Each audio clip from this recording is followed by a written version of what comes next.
Hello বন্ধুরা, welcome to my channel.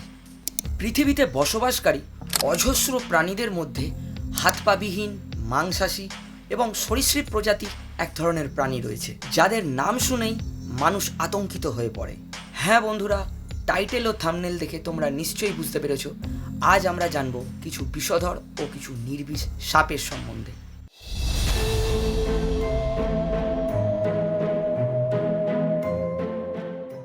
পৃথিবীতে প্রায় 2900 প্রজাতির সাপ রয়েছে।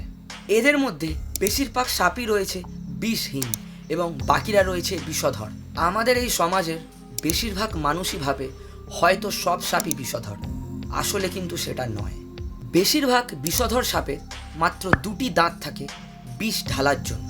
সাপ একমাত্র আত্মরক্ষা এবং শিকারের জন্যই তার বিষ ব্যবহার করে এবং মানুষকে আক্রমণ করে।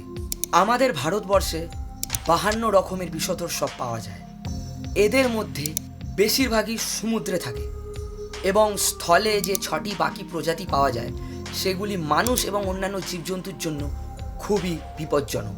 এদের মধ্যে প্রথম যে সাপটির সম্বন্ধে বলবো সেটি হলো মনোক্লেট কোবরা বা কেউটে। অনেকে গ্রাম্য ভাষায় এই সাপকে কালকেউটে বলে থাকে।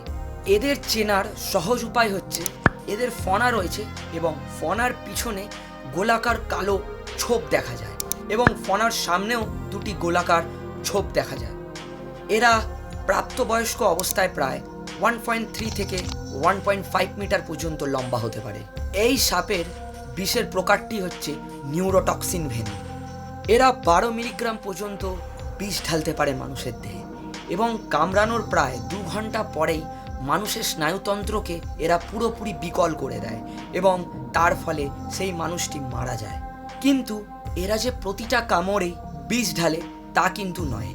এদের কামড়ের বেশিরভাগটাই হয় ড্রাই বাইট। এই সাপের কামড়ের চিকিৎসাও অ্যাভেলেবেল রয়েছে। এই সাপের বিষের অ্যান্টিভেনাম পাওয়া যায় বিভিন্ন হসপিটালে। দ্বিতীয় সাপটি হচ্ছে স্পেকটিকলড কোবরা, খরিশ গোখরো। এই সাপটি তেমন হিংস্র নয়, কিন্তু এরা নিজেদের আত্মরক্ষার জন্য আক্রমণাত্মক হয়ে ওঠে। এদের বিষের প্রকার হচ্ছে পোস্ট সাইনেপটিক নিউরোটক্সিন।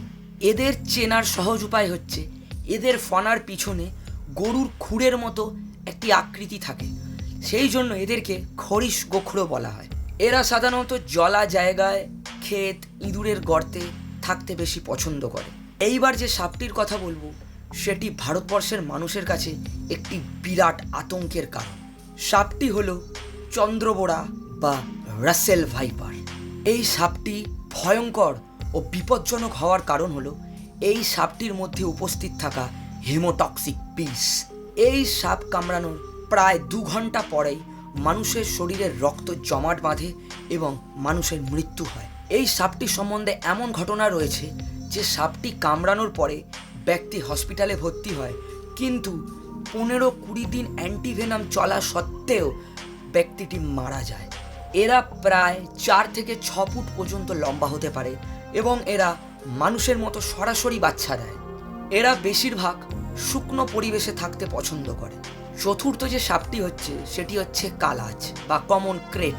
এই সাপের কামড়ের ফলে মানুষের মৃত্যুর সংখ্যা সব থেকে বেশি, কারণ এরা গভীর রাতের সময়কে শিকারের জন্য বেছে নেয়।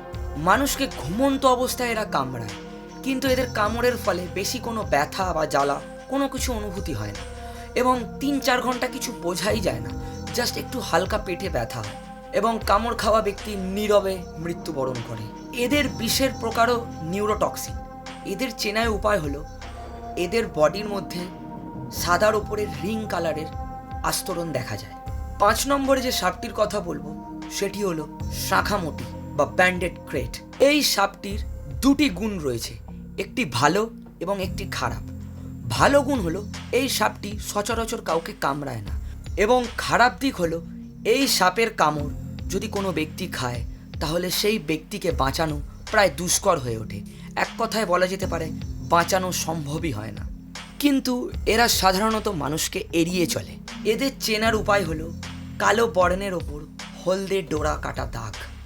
এবার যে সাপটির কথা বলবো সেই সাপটি অন্যান্য সাপেদের থেকে একটু ইউনিক। সাপটির নাম হলো লাল ঢোরা বা রেড নেকেড কিল ব্যাক। সাপটিকে ইউনিক বলার কারণ হলো সাপটির বিষ দাঁতের সাথে সাপটির ত্বকেও এক ধরনের বিষাক্ত পদার্থ রয়েছে, কিন্তু এদের বিষ দাঁত অন্যান্য সাপেদের থেকে অনেকটাই ছোট হয়, সেই জন্য বিষ ঢালতে এদের অনেকটা সময় লেগে যায়। বেশিরভাগ বাইটই ড্রাই বাইট হয়ে যায়।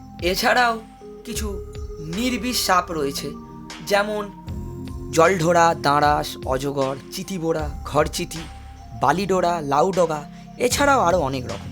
বন্ধুরা, আরও একটি বিশেষ জরুরি কথা, সাপে কামড়ানোর পরে প্লিজ তোমরা ওঝা বা সাপুরের কাছে যাবে না, কারণ সাপে কামড়ানোর পরে যে ওষুধটির প্রয়োজন হয় একটি মানুষের প্রাণ বাঁচানোর জন্য, সেটি ওঝা বা সাপুরের কাছে থাকে না।